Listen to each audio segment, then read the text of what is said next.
Hey everyone, in this tutorial we're going to talk about audio editing here in Melodyne Studio. Now, I'm working in the standalone mode, so keep in mind that these principles both work in standalone and in the plugin. Alright, now when we talk about audio editing, now keep in mind in Melodyne Universe, we've got these main editing tools. Here's the main tool, pitch mode, format, amplitude, timing, and note separation. And often you will use any combination of these in your audio editing. So keep that in mind. We're going to go to pitch tool right here, which is the number 2 tool. And let's take a listen to this session. This is an indie rock band, and we're going to use this to get started. Take a listen. Well, I still think and I still drink and I still cry. I guess that's the way that I live. Since you said hello to me, then excuse me, then you said goodbye.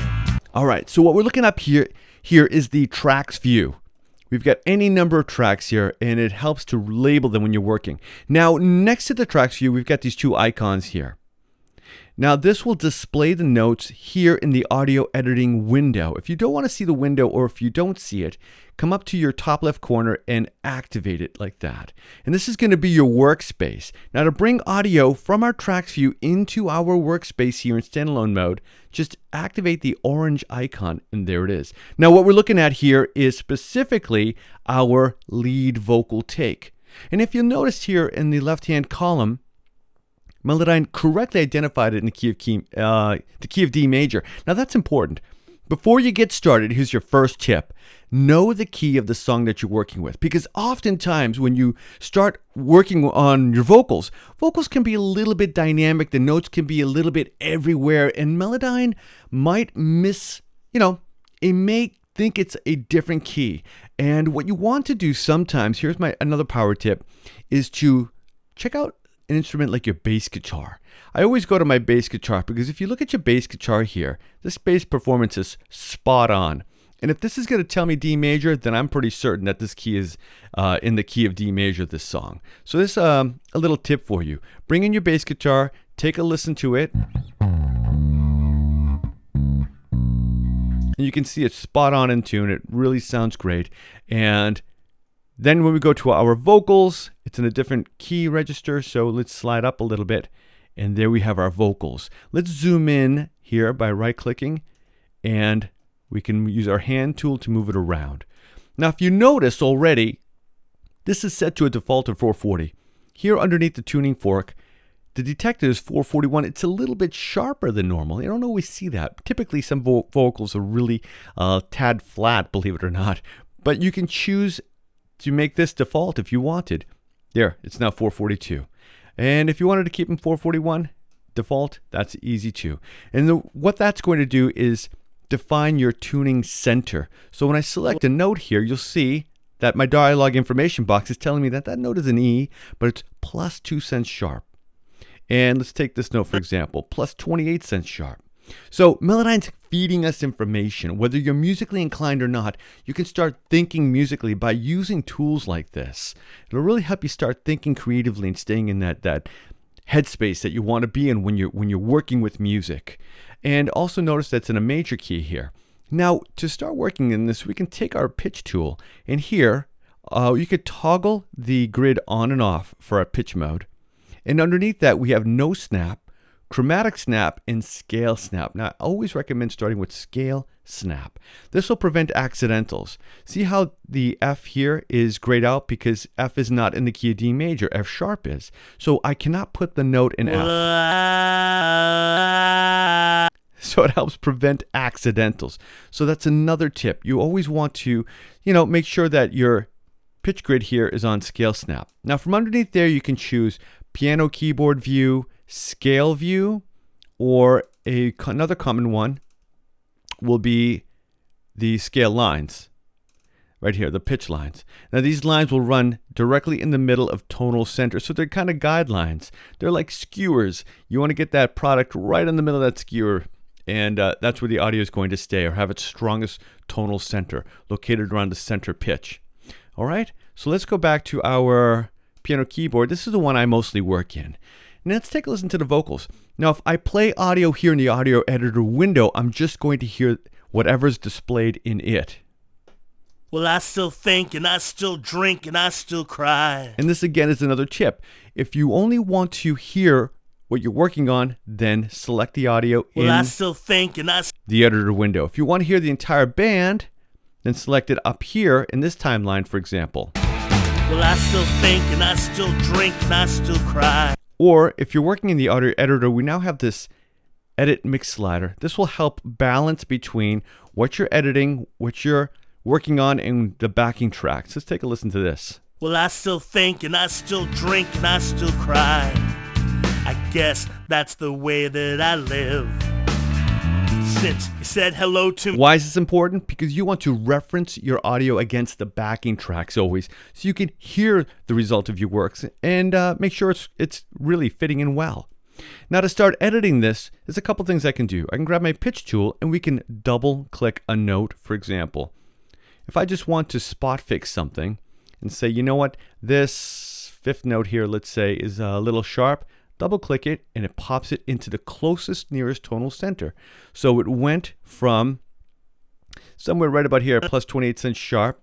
It's not, now remember, F is not in the key of D major. We only put it in F sharp. So double clicking it popped it up to the closest tonal center relative to the key D major that the song is detected in. Now we could change this key, but that's something for a different video. But for now, we'll keep it simple. D major is the key that we're working in. So that's one way to get started. Now, if you want to free yourself from the grid while you're in snap mode, hold your Option or your Alt key, and you can move it. You can move it incrementally like that. And of course, you can always undo your work using your keyboard commands. So you can see you can start editing specifically with Melodyne, or you can do things in batches. So if I select this whole range here and double click, everything went into tonal center relative to the key of D major, but just this grouping. So you can actually work in clumps of audio too, all right? And another way is here with the correct pitch macro. Now, let me zoom out a little bit because this is important. The gray boxes that you're seeing here, underneath our options window, note editor, you have some choices here. You can say show intended notes or hide them. So what that's going to do is it's going to give you a background focus. The square gray box is giving you the area that tone of that note is located in. And you'll see that any notes that aren't relative to the key of D major are going to now shift when I activate snap to D major. Watch this.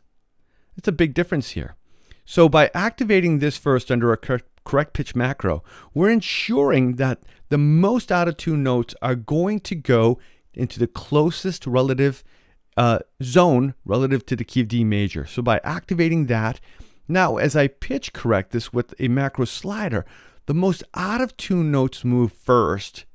So 100% is obviously default solid tonal center. You may not always want that though. It's kind of an indie rock feel. So you should stop when it sounds good, and you can be doing this while the audio is playing back.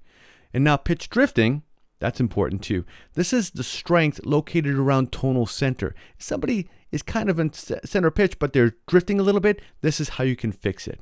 Now when you find a balance between what you like, simply hit OK, and now the whole track was tuned for you. And I don't recommend doing the whole track like that. The reason is if you select a group of audio, the correct pitch macro will only select that range. If you don't select any audio, then it affects the entire track. So keep that in mind. Well, I still think and I still drink and I still cry. Let's hear that in the mix. The rough mix. Well, I still think and I still drink and I still cry. I guess that's the way that I live. Since you said hello to me, then excuse me, then you said goodbye. Told me you had nothing left to give. And there you go. Now, I also want to point out that what you're looking at here, the lines that are coming out here represent a few things. That's the pitch line. That's the intended note, but it also represents vibrato. And that's kind of the inflections too. But it also can tell you where one note begins and one note ends. For example, let's look at this area right here. I remember when, but If I was to separate this note here, right about here, you'll see that there's enough energy to possibly make 2 notes out of it. That means the singer intended to articulate 2 notes, but they didn't quite come out. All right, so that's also another way of bringing forth the intended performance. All right, so keep in mind, whenever you see something and you hear a slight difference in the pitch, and it could be 2 notes, this is how you can bring it forth, by using the note separation tool prior to editing the pitch editing the note. Let's see if we can find some more here. Let's take a listen to this area. You're doing well. Okay, I'm doing well. At least I hear that you're doing well. See what's next? Don't you know that I'm finally ready to speak my mind? So I can separate this area right here. And see, there's more dictation there. This is more detail in the editing. And bringing forth the intended performance is a balance between separating the notes before you pitch edit them, if you wanted to, or you could do it after. It's really relative up to you. And then pitch editing the audio. So keep in mind that there's a lot that Melodyne gives you visually, but that's important because it's helping you to focus on where you're hearing the issues that you want to fix. And those are some power tips and tricks on how to get started audio editing here in Melodyne. But as I always say, the best way is to find out for yourself. So get started, kick some tires, and I hope you have fun.